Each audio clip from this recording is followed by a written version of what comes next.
How well do you know your hometown haunts?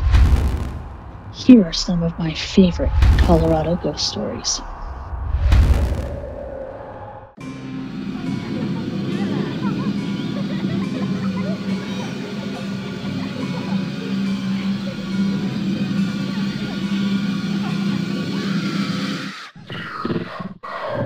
Good evening. I'm Jay. Welcome to the second episode of Nightmare Nocturne. Tonight, I'm going to share with you some stories of my favorite Colorado haunts, and we are talking about way more than just the Stanley Hotel. Let's get started.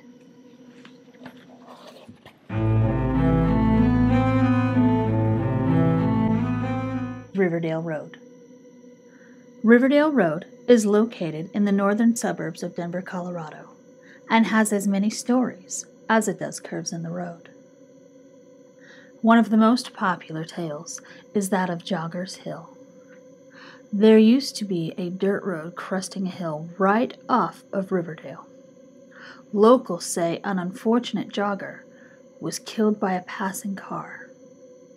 The driver never stopped, so the spirit of the jogger remains because they never got any closure.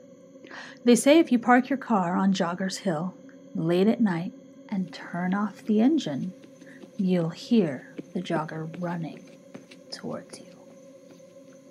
Don't let him get too close, though. Story has it, he'll kill any motorist he can get his hands on. Another Riverdale Road story says the gates of hell are located there, which is why the road and surrounding area is so haunted. The gates may be to blame for the bodies that some say can be seen hanging from the trees. It may also be the reason for the phantom Camaro that haunts the road. Legends say it's an 80s IROC style Camaro with a headlight out. If you come across it, it will challenge you to a race. Never, ever accept such a proposition. You won't win, and you'll pay with your soul. And our final Riverdale Road story is about the lady in white. She either suddenly appears in the middle of the road to make motorists crash, or she's on the side of the road, seen weeping, depending on who you ask.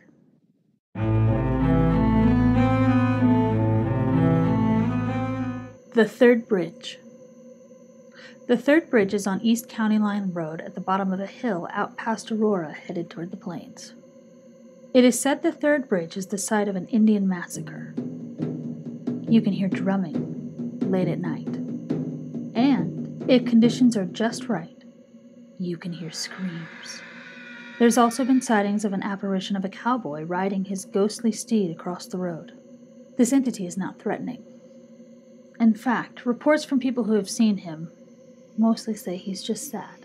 This haunted location may be a case of what came first, the haunting or the tragedy. Back in '97, 2 cars full of teens drove into the night to see the Third Bridge after hearing the stories. Unfortunately, tragedy struck. The first car lost control upon cresting the hill above the bridge. The driver of the second car could not avoid striking the first. 2 girls lost their lives. Some believe their ghosts still haunt the bridge to this day. Sadly, the legend of the Third Bridge claimed more lives in 2016.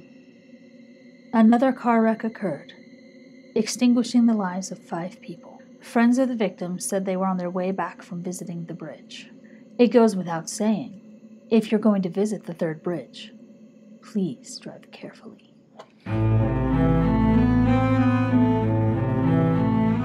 Ridge Home. This is my favorite Colorado haunt and the site of a possible paranormal encounter of my own. The State Home and Training Center for Mental Defectives at Ridge opened in the early 1900s in Wheat Ridge, Colorado. As with many institutions across the country, Ridge Home was plagued with allegations of abuse.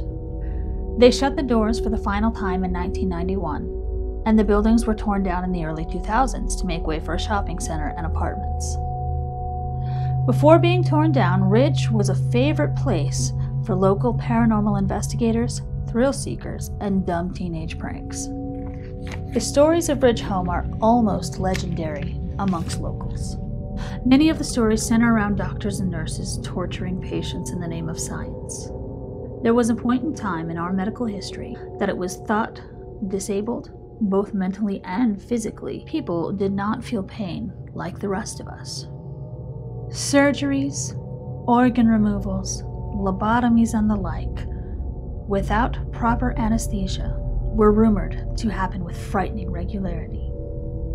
There's a particularly gruesome story of staff performing a hysterectomy on a woman. She was strapped to a table, and they cut her open to remove her reproductive organs in an effort to help cure her hysteria. The woman screamed and screamed until she lost consciousness. Eventually, patients confined to Ridge Home had enough. Enough of the beatings, enough of the rapes, enough of the abuses. It was too much to bear. In an effort to fight back, they attacked the staff. The violent encounter climaxed with the nurse getting her head chopped off. The wild stories were a siren song. I couldn't ignore in my late teens. I had to see this place for myself. The night of my encounter, I had been driving my little brother around to some of my favorite local haunts. I told him all the stories I could remember about Ridge Home. We decided to drive by the shuttered property. When we approached, the beams from my car's headlights washed across the main gates. Usually, the gates are locked and chained shut, but for whatever reason, that night they were hanging open. We drove through the gates. It was a hot, still July night. The grounds were quiet, minus the sounds of distant crickets. It was late enough there wasn't even the noise of a passing car. I parked my car in front of the main building and shut off the engine. My brother opened the passenger door, preparing to get out when something caught our attention. An old metal swing set towards the edge of the property started making a rusty, creaking noise. I turned to look at it and saw one of the 3 swings start to move. Only one swing was moving. The other 2 remained still. I had to drive past this swing set coming through the gates, so I had already made note of it, and it was still and silent when we drove by. My brother slammed the door shut while I twisted the key, and my car roared back to life. The tires threw dirt and rock everywhere as I sped back through the gates in reverse and raced back into the night. That was my final visit to Ridge Home before it was torn down.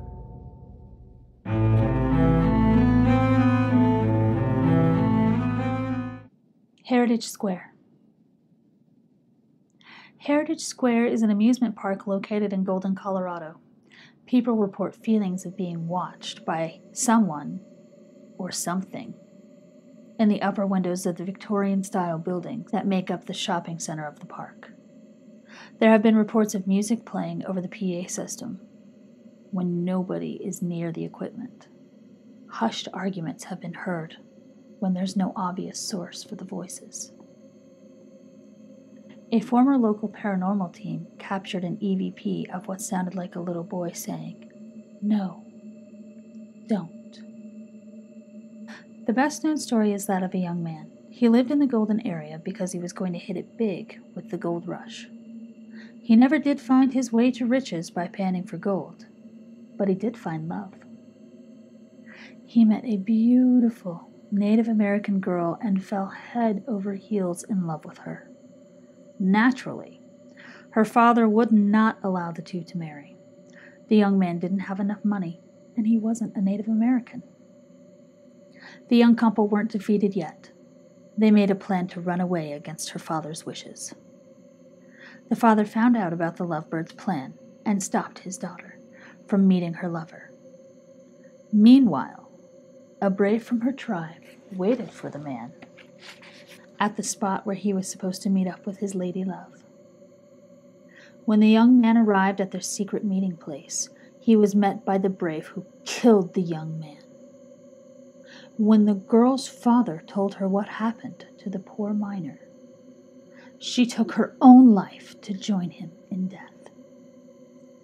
His ghost is said to be seen in the area looking for her.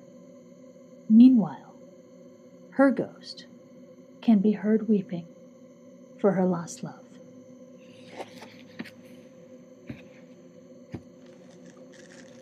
I hope you enjoyed these few stories of my favorite Colorado haunts. There's more to come, of course. But until then, sleep tight, little monsters. She's into the